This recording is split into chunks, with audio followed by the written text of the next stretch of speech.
Hoy es tiempo de cannabis. Continuamos con nuestra serie de análisis, de mesas de análisis sobre el tema de la marihuana, los retos, las oportunidades para su regulación en nuestro país, las diferencias entre el cannabis y el cáñamo. Y bueno, nuestras conversaciones de hoy nos acompaña la doctora Ana María Vera Sayago, quien es médico cirujano especialista en acupuntura humana. Qué interesante, gracias. Gracias por estar aquí. Y acupuntura humana, herbolaria y cannabis medicinal, Así ¿cierto? es. Bienvenida. Daniela Galeana, ella es médico veterinario zootecnista, especialista en etología clínica. Gracias por estar aquí, porque aunque ustedes no lo crean, también el cannabis se utiliza para las mascotas. Ahorita lo vamos a platicar. Moisés Acuña, director de operaciones de Cannabalance y socio fundador de Hydralution México. Hydralution México. Bienvenido. Muchas gracias. Gracias Muy por contento. estar aquí, que además es una historia de vida muy interesante que vamos a conocer. Y le doy la bienvenida también a Jorge Treviño, socio cofundador de la empresa Big-Hemp y cofundador de la empresa hermana en los Estados Unidos de América, Wellbeing USA. Gracias por acompañarnos Gracias, esta Mónica. mañana nuevamente. Y bueno, antes de arrancar con el análisis de lo que es el cannabis como estilo de vida, vamos a ver esta información. Alrededor del mundo, médicos e investigadores consideran el cáñamo o hemp como un superalimento que fortalece el organismo humano. Es tiempo de nutrir la vida de México, es tiempo de cannabis. El sistema endocannabinoide del cuerpo humano es un excelente receptor de las sustancias activas que producen el cannabis y el cáñamo. La ciencia ha demostrado que además de los cannabinoides, el cáñamo o hemp aporta un alto contenido en proteína vegetal, aminoácidos esenciales, omega 3 y 6, entre otras propiedades alimenticias. En países donde hay regulación, los alimentos a base de cannabis o hemp son cada vez más accesibles en presentaciones de aceites, semillas, dulces, mantequilla, infusiones, harinas y más. Así, en gran parte del mundo, la alimentación que incluye cáñamo y cannabis se ha convertido en un estilo de vida. Celebridades, deportistas y científicos incluyen en su dieta este superalimento. La regulación de esta planta ancestral ahora define un comportamiento diario y abre ventanas de oportunidad para la industria alimentaria. Es tiempo de un superalimento sustentable. Es tiempo de cannabis. Y entonces vámonos primero con el empresario que distribuye, comercializa, que eres tú, Jorge Treviño, para preguntarte en qué momento consideran, por qué es considerado un superalimento. Hoy entendemos las superfoods o el superalimento como otras cosas. De repente a mí en lo personal, que me dijeran, el cannabis también es un superalimento, me sorprendió. Cuéntame. Sí, por supuesto. Antes que nada, gracias, Mónica. Buenos días. Y sí, efectivamente es un superalimento. Principalmente se consideran así los alimentos que aportan más nutrientes que el común o el promedio de los alimentos en general. Porque el cannabis como especie específica, cannabis sativa, hablando de cáñamo, tiene estas características porque incluye los 3 macronutrientes principales, que son los ácidos grasos o las grasas, las proteínas y los carbohidratos. Más o menos son 30% de grasas en la semilla, 25% de proteína y 10 a 15% de carbohidratos, la mayoría de ellos en forma de fibra dietética soluble. Entonces, en realidad tienes un potencial enorme en esta semilla a la cual no tienes que agregarle nada. La proteína tiene aminoácidos, de los 20 tiene 18 incluidos los 10 esenciales. Como bien lo comentaba, los omegas 3 y 6, con la proporción 3 a 1, 6 a 3, etcétera. Entonces es algo bastante completo como alimento y pues por eso es que lo comercializamos ya desde hace algunos años en México.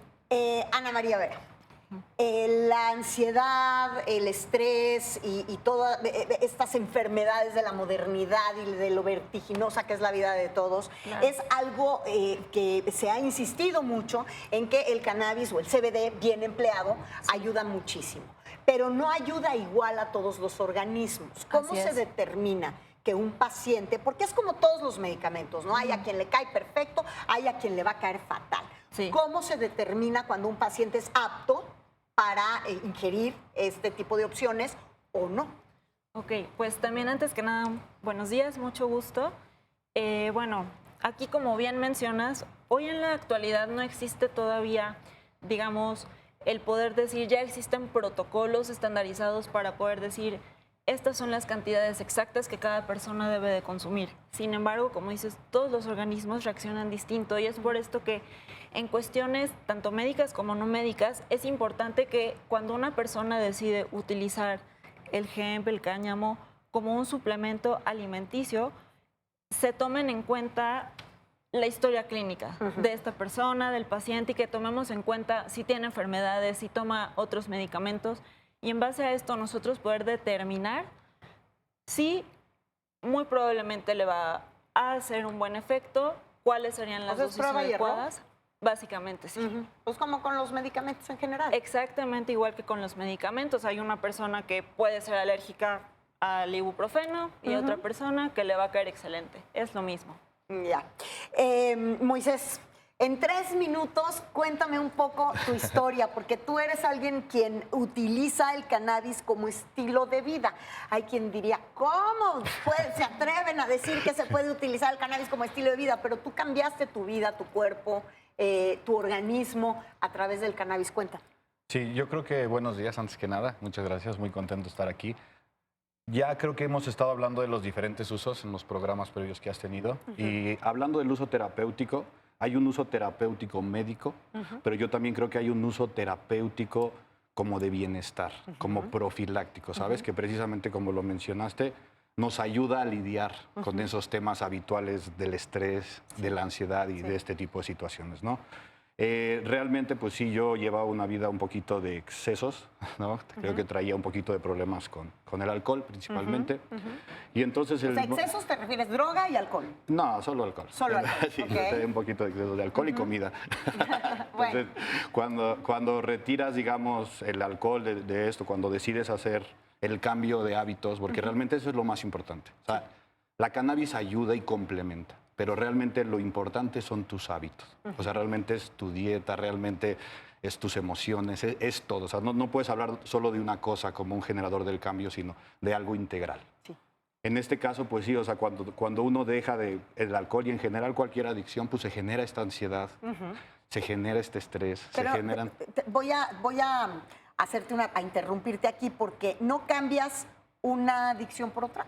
No, porque realmente creo que en el tema de la cannabis, un consumo informado y responsable sí te puede ayudar mucho a, ¿sabes? A tener esos logros que para uno son distintos, ¿no? A lo mejor alguien quiere bajar de peso, a lo mejor alguien quiere dormir mejor, a lo mejor alguien quiere pasar más tiempo con su familia. O sea, realmente creo que si tú tienes un consumo informado y un consumo responsable, tomando esto en mente, no lo considero una adicción.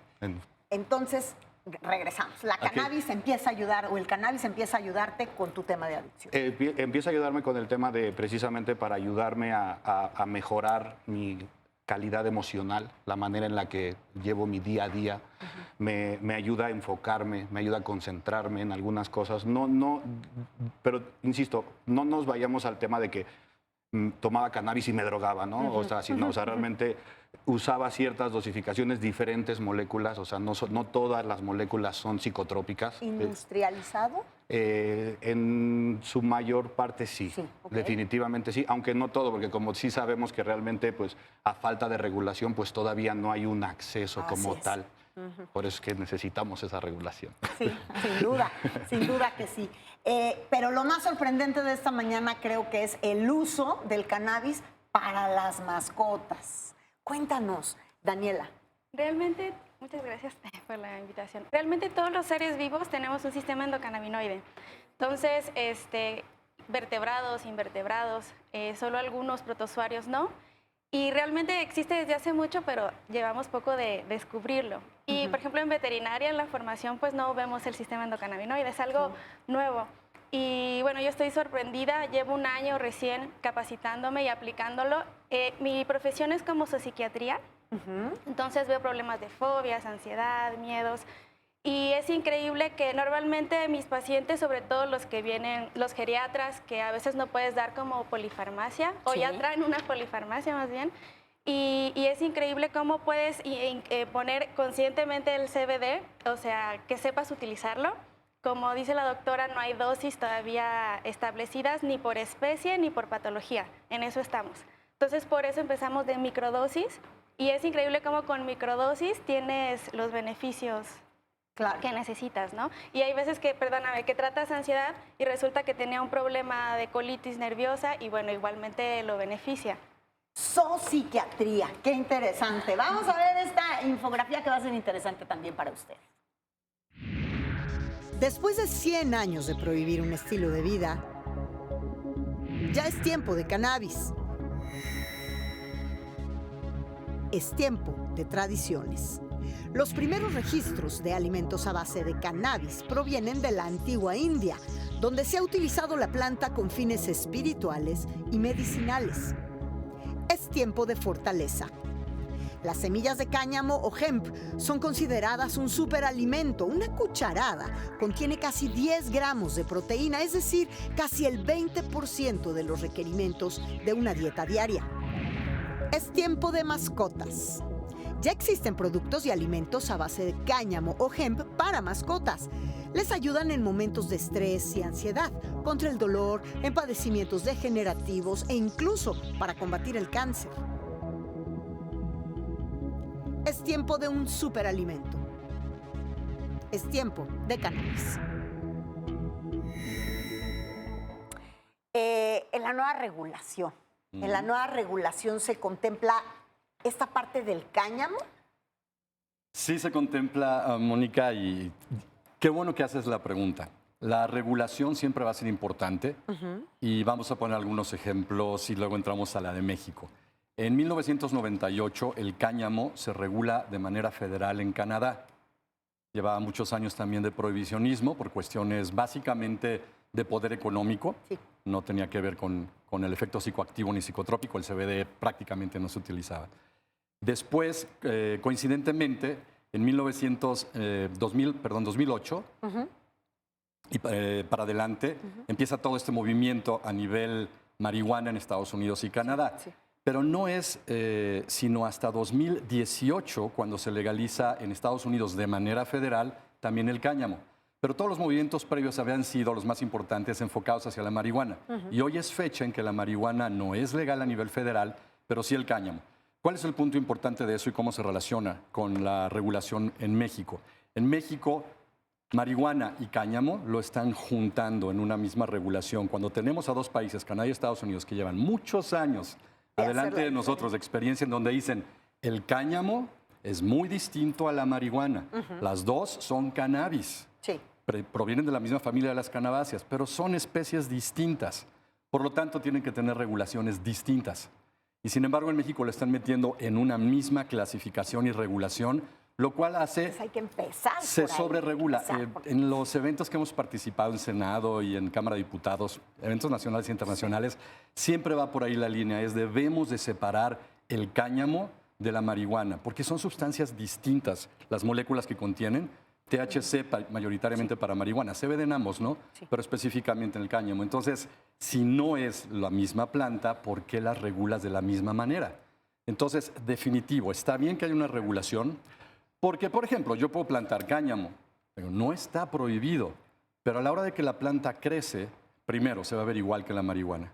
Entonces, si yo no tengo un documento de un gobierno que me dice, ya hice análisis en tu cultivo para justamente ver que los niveles de THC están sobre la base permitida, digamos, si es 1% o 0.3% de ahí para abajo, ¿cómo compruebo yo a la autoridad, si llega de repente a decir, me está sembrando marihuana, que no es marihuana? No lo tengo. Entonces, sí, una regulación es importante, pero una regulación enfocada específicamente al cáñamo. Claro. De otra Tiene manera, que va a ser. ser muy complejo. Sí, así es. Ana María, en términos, regreso al tema del estrés, de la ansiedad, cuando se utiliza el cannabidol como una de las opciones, ¿estos productos pueden suplir de manera categórica los medicamentos tradicionales? En algunos casos sí y en algunos casos no. Existen personas, generalmente personas que ya tienen una enfermedad crónica, que tienen su tratamiento de base. Estamos aquí hablando de problemas sobre todo neurológicos, psiquiátricos, a los cuales muy difícilmente vamos a lograr retirar todos esos medicamentos porque también nos van a ayudar a que la persona esté controlada, estable. Pero sí podemos hacer un complemento con el CBD, con el cannabis medicinal, para que podamos, disminuir efectos adversos de algunos medicamentos, que los medicamentos también se logren estabilizar en el cuerpo de la persona mucho más rápido e incluso también poder disminuir dosis de estos medicamentos. Este es un caso. Y existe el otro caso en el que, por ejemplo, personas jóvenes, personas sanas, que no tienen un tratamiento médico de base y que dicen, es que yo no puedo dormir bien, me siento muy estresado, me siento muy ansioso todo el tiempo, antes de entrar como en esta línea de medicamentos regulados, farmacéuticos, tenemos esta otra opción con la cual podemos mantenerlos muy, muy bien antes de cualquier otra cosa. Ok. Y luego, Moisés, ¿cuáles deportes de talla mundial ya son conocidos por implementar en sus distintas formas el cannabis? Bueno, creo que aquí sí habría que hacer una separación de las moléculas, de lo que es el CBD y de lo que es el THC. El CBD como molécula ya está desclasificada de la WADA, que es la Agencia Mundial de Antidoping, lo cual pues, ya lo permite como uso en la mayoría del deporte profesional. El THC sigue siendo una sustancia penalizada en la mayoría de los dopings. Hay algunos casos como la Liga Profesional de Béisbol, que ya no castiga a los jugadores, pero que no los deja patrocinar productos de cannabis. Sí. Y bueno, el THC pues empieza a haber una apertura que debería de haberlo honestamente, porque la naturaleza del doping es que sean sustancias que mejoren tu rendimiento. Claro. Y hay estudios que dicen que personas que consumen THC no tienen ninguna diferencia en su rendimiento y es más, si consumes THC antes puede bajar Claro, el rendimiento. claro. Entonces, digamos, pero sí realmente es un aliado muy fuerte para tratar algunos dolores, es neuroprotector, es ansiolítico, es analgésico, es antiinflamatorio, o sea, también es ansiolítico. También tiene todas estas ventajas que van muy de la mano con el deporte. Entonces, hablando de CBD, pues ya inclusive vemos deportistas profesionales haciendo como publicidad, como representante de estas marcas. Aquí en México, pues yo creo que Andy Ruiz, el boxeador, Sí, él está claro. promocionando una marca de CBD y bueno, en Estados Unidos, pues peleadores de MMA, beisbolistas, atletas olímpicos, todo. O sea, hay que diferenciar nada más la molécula. Es que de ese tamaño va a ser la industria y la publicidad el día que aquí lo podamos hacer. Yo creo que ya todos están en sus marcas listos, esperando al Senado y fuera. Sí, vámonos. ¿No? Daniela, ¿qué tipo de mascotas, porque me imagino que no todas o sí todas, qué tipo de mascotas pueden utilizar productos de cannabis? Realmente en todas las especies se puede aplicar, pero hay más estudios en perros, en gatos, en caballos, como que en animales que conviven con el humano. Ahora, se tiene poca información. A diferencia de otros medicamentos, hay más información de humanos que de animales. Claro. Y por lo mismo de la regulación, pues falta mucha investigación. Ahora ya podemos comenzar a trabajar con CBD para hacer investigación y la idea es como convocar tanto a los propietarios, porque siempre sé yo, ellos me empezaban a decir, oye, Dari, ¿le puedo dar de mi CBD? Que ese es otro tema, que no. Por si había duda. Y bueno, eso, motivar para que nos empapemos más. Estamos en pañales todavía, entonces Estamos en pañales. seguir. Esta sección lo que ha hecho es demostrar la inmensa necesidad que tenemos en nuestro país de investigar, generar presupuestos para la investigación, porque estamos a 2 pasos, Jorge, de que la industria reviente. Correcto. Ojalá que así sea, pero tenemos que estar ciertos de cómo se debe de utilizar, quién lo puede utilizar, quién no, porque es como todo. Pero si lo seguimos haciendo desde la clandestinidad y desde la poca investigación, pues va a ser muy complicado. Definitivamente. Sí, de acuerdo, estoy completamente. Muy difícil. De hecho, no es tan necesario, hablando específicamente como alimento del cáñamo, de hacer tanta regulación, porque el cáñamo como tal no debe de estar regulado como alimento. De hecho, nosotros, mi socia Mónica y yo, que empezamos el negocio en 2011, llevamos ya para 9 años, lo hacemos de una manera completamente legal y distribuimos nuestros productos en todo el país. Sí. ¿Por qué? Porque existe una fracción arancelaria específica para traer la semilla de cannabis sativa cáñamo. Y siempre ha existido, desde años y años y años. Esa clasificación no se ha movido. ¿Qué sucede entonces? ¿No? Que hay una confusión, una ignorancia por parte de las autoridades. Ignorancia en el buen sentido de la palabra, simplemente no lo conocen, es algo nuevo. Pero como decíamos Moisés y yo hace rato, bueno, pero eso no quita que no tengan que aprender.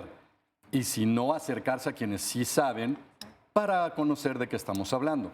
Entonces, ¿qué resulta? ¿Por qué no es necesario? Es como si yo dijera de repente, voy a hacer una regulación para el jugo de naranja o para, no sé, la harina de maíz.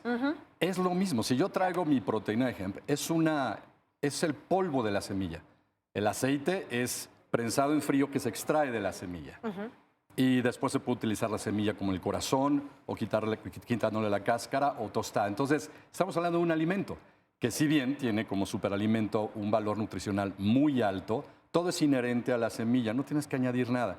Entonces, ¿cómo vas a regular un alimento para saber cómo vas a dosificarlo, cómo lo vas a importar, cómo lo vas a consumir?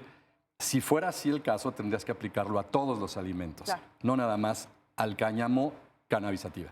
Pues vamos a seguir hablando del tema, es tiempo de cannabis. Yo les agradezco muchísimo a los 4 por haber estado aquí esta mañana. Un gusto, muchas gracias, Mónica. Gracias. Hasta luego.